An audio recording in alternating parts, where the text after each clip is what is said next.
Assalamualaikum warahmatullahi wabarakatuh. Sahabat sekalian, bertemu kembali dengan saya, Dr. Yan.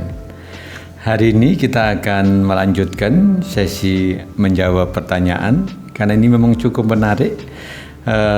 Pada sesi ASMI, tanya Dr. Yan.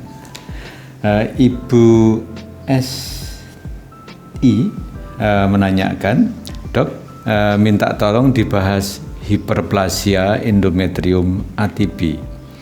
Apakah harus angkat rahim? Sahabat sekalian, ini topik baru. Nanti mungkin akan kita bikin serial juga, biar pemahamannya menyeluruh. Hiperplasia adalah penebalan dari dinding rahim yang disebut endometrium. Dinding rahim mana yang menebal? Adalah dinding rahim yang biasanya luruh menjadi darah menstruasi. Jadi bagian yang luruh tersebut disebut endometrium. Kemudian istilah hiperplasia artinya bagian tersebut tumbuhnya berlebihan dari kondisi normal. Dan karena tumbuhnya berlebihan, maka ketebalannya juga berlebihan. Kemudian kita masih membahas terkait dengan istilah. Istilah kedua adalah terkait dengan atipi. Apakah itu atipi? Atipi adalah terkait dengan sel-sel di endometrium tersebut, di lapisan rahim yang luruh tersebut. Pada prinsipnya, sel-sel itu ada beberapa fase pada kehidupannya. Yang pertama tentunya adalah sel normal. Sel normal itu artinya besarnya normal, bentuknya normal sesuai dengan bentuk aslinya, membelahnya sesuai dengan programnya. Kemudian sel tersebut mati pada usia tertentu karena memang sudah diprogram, namanya program cell death atau apoptosis, kematian sel terprogram. Nah, setelah sel normal ada namanya sel atipia atau sel displasia atau sel hiperplasia. Maaf istilahnya agak beberapa macam. Kemudian ada selanjutnya adalah sel displasia dan terakhir adalah sel anaplasia. Ya, yang terakhir ini sel anaplasia ini adalah sel kanker. Jadi mempunyai sifat dan karakter memang sel kanker, sel anaplasia. Nah, sel atipi adalah sel yang sudah berubah dari normal dan bisa dikelompokkan pada kelompok prakanker. Karena atipi ini berasal dari kata atypical cell, atypical appearance. Artinya gambaran sel tersebut sudah nggak seperti sel normal lagi. Misalnya intinya sudah membesar, kemudian sitoplasmanya sudah sedikit, kromatinnya sudah mulai kasar dan sebagainya. Nanti saya tunjukkan gambar biar gampang dipahami. Sehingga kalau digabung, hiperplasia endometrium atipi artinya adalah penebalan dinding rahim dengan sel-sel yang sudah atipikal. Sel-sel yang sudah berubah menunjukkan perubahan, kalau dibiarkan bisa menjadi ke arah kanker. Kemudian pertanyaan selanjutnya adalah apakah perlu dilakukan operasi? Sahabat sekalian, terdapat beberapa metode pengelompokan dari hiperplasia endometrium. Pengelompokan pertama adalah hiperplasia dibagi menjadi 4. Jadi hiperplasia simple. Yang kedua adalah hiperplasia kompleks. Yang ketiga adalah hiperplasia simple tapi dengan atypical cell.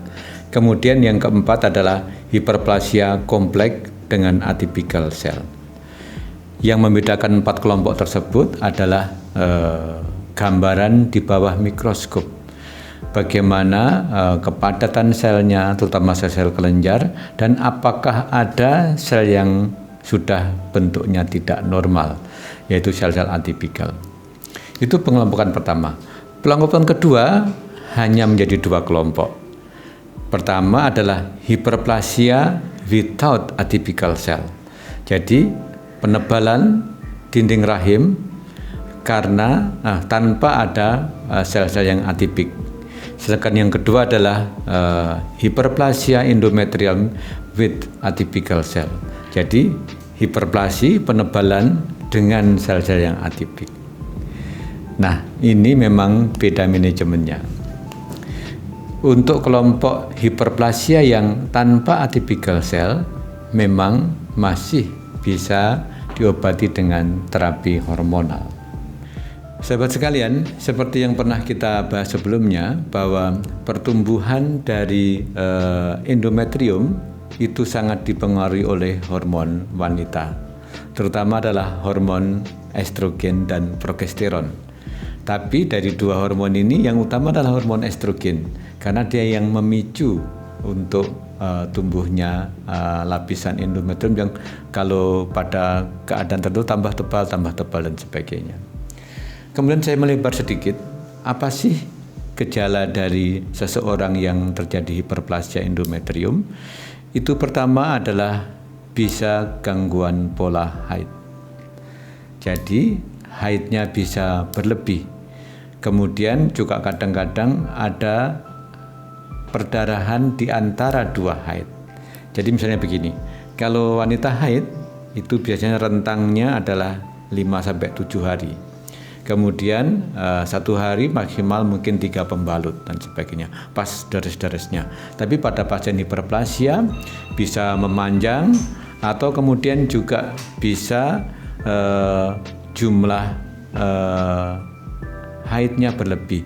Misalnya di dalam 1 hari sempat ganti sampai 5 kali pembalut dan sebagainya. Kemudian kembali pertanyaan semula, apakah hiperplasia atipik perlu dilakukan operasi? Jawabnya ya dan tidak. Kapan ya? Ya apabila pertama pada seorang wanita tersebut sudah tidak diperlukan fungsi reproduksi. Misalnya anaknya sudah 2 atau 3, kemudian umurnya sudah mungkin 45 tahun, atau bahkan mungkin sudah pasca menopause. Kemudian yang tidak kapan, tentunya pada seorang wanita yang belum consent, belum menginginkan diangkat rahimnya, atau mungkin anaknya masih pengen mau nambah anak dan sebagainya. Karena hiperplasia ini bisa terjadi kebanyakan adalah pada masa reproduksi dan menjelang menopause atau perimenopause. Tapi beberapa kasus ada yang hiperplasi tersebut terjadi bahkan pada masa-masa pasca menopause atau proses menopause. Karena seperti kemarin saya bahas bahwa pada masa perimenopause itu menjelang menopause atau selama proses menopause, selama haidnya berkurang sampai berhenti, itu disebut adalah masa menopause. Setelah berhenti sama sekali baru disebut adalah masa pasca menopause. Kenapa sih harus dilakukan operasi? Yang pertama adalah bahwa pada yang hiperplasia with atypical cell dengan sel-sel atipik itu 29%, bahkan ada yang menyampaikan lebih 30% itu akan berubah menjadi kanker endometrium. Jadi berubah ganas dan catatan adalah within 1 year, dalam 1 tahun. Jadi ya berisiko 30% itu angka yang tinggi, sehingga kalau memang sudah tidak diperlukan reproduksi maka sarannya adalah diangkat kandungan. Sedangkan apabila belum concern untuk dilakukan angkat kandungan, kita masih bisa memberikan pengobatan hormonal, entah itu obat yang diminum atau obat yang disuntik. Isinya adalah preparat progesteron dan derivatnya. Tapi pengawasannya harus ketat. Artinya ketika tidak dilakukan operasi, dilakukan obat hormonal, maka 3 bulan dilakukan kuretase ulang atau maksimal 6 bulan harus dilakukan evaluasi.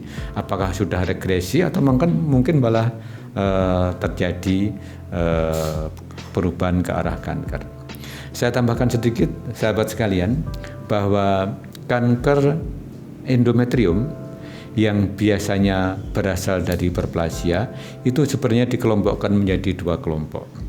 Yang pertama adalah diawali oleh hiperplasia. Ini disebut kanker endometrium tipe 1, yaitu estrogen dependent atau hormonal dependent. Artinya kanker endometrium yang pertumbuhannya dipicu atau dipengaruhi oleh hormon. Nah, kelompok yang kedua adalah kanker endometrium yang non-estrogen dependent. Artinya ini terjadi misalnya pada orang yang pasca menopause yang sudah tidak ada estrogen, tapi karena banyaknya mutasi pada seseorang penderita atau pasien tersebut. Jadi demikian sahabat. Moga-moga penjelasan ini memberikan manfaat. Silakan ajukan pertanyaan lagi atau komentar. Nanti akan kita bahas pada sesi ASMI Tanya Dr. Yan. Demikian, let's keep hope alive. We stand by you. See you tomorrow. Mari dukung channel ini dengan memberikan like, share, comment, and subscribe.